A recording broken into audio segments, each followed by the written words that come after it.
আপনারা সাধারণ মানুষের উপর যাকে নির্যাতন করতে দেখছেন তিনি বরিশাল নগরের 15 নম্বর ওয়ার্ডের কসাই সোহেলের ছেলে সাকিব ওরফে সূর্য।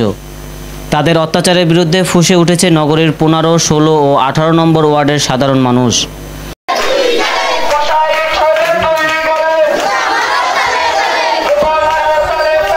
তার ওই পরিপ্রেক্ষিতে আজ শনিবার 16 আগস্ট বিকেলে নগরীর বটতলা মোড়ে হরিজন সম্প্রদায় ও স্থানীয়রা মানববন্ধন কর্মসূচি পালন করেন। মানববন্ধনে অভিযোগ করা হয়,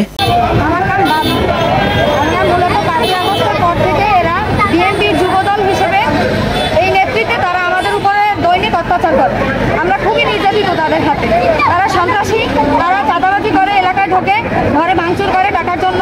আমরা মেয়েরা সেফটিভাবে রাস্তায় হাঁটতে পারি না, গায়ে হাত দেয়, কাপড় ধরে, এমনকি এখনো তারা আমাদের হুমকি দেয়। রাস্তায় বের হইলে মেরে ফেলবে বা কোপাইবে, মানে অস্ত্র শস্ত্র নিয়ে সবসময় এরা হাঁটা চলা করে। হ্যাঁ, এরা হচ্ছে যে কসাইবাড়ির সোহেল এবং তার 2 ছেলে সাকিব এবং ইসলামিক। আমার নাম, আমার দোকানের নাম সোনার বাংলা। প্রথম উনি আমার দোকানে ঢুকি সাইনবোর্ডটা লাথি দিয়ে ফেলাই দিয়েছে রাস্তায়। তারপর আমার দোকানে ঢুকি আমার অনেক বকাবকি করছে এবং আমাকে ছেড়ে দিচ্ছে এবং চাকরি দিয়া পেটে পিঠে রিং দেবে এই ভয়ভীতিটা হয়েছে। এবং আমার বলছে যে আমার ছেলেমেলে আসতে কিছু দেও না, বিষয় আমি জানি না, ঠিক আছে। আমি বলছি না, আপনি যান, আমি আসলে আমি দেবো।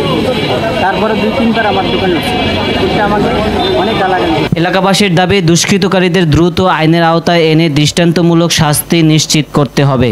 একই সঙ্গে তারা প্রশাসনের কাছে নিরাপত্তা ও শান্তিপূর্ণ জীবনযাপনের নিশ্চয়তা কামনা করেছেন।